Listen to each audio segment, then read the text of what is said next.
ফিতা কাটা নিয়ে একসময় নানা সমালোচনার মুখে পড়তে হয়েছিল জনপ্রিয় অভিনেত্রী অপু বিশ্বাসকে।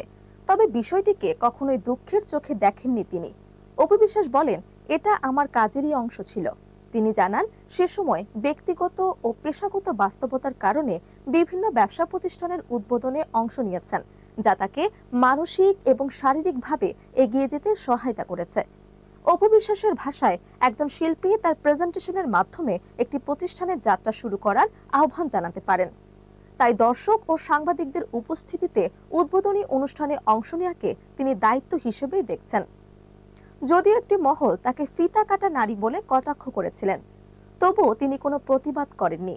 তিনি আরো বলেন, তিনি দেখেছেন যারা এক সময় এসব কাজ করবে না বলে বলেছিলেন, তারাই এখন নিয়মিত উদ্বোধনে অংশ নিচ্ছেন এবং পারিশ্রমিকও নিচ্ছেন। তাই বিষয়টিকে স্বাভাবিক হিসেবে দেখার আহ্বান জানান অপু বিশ্বাস।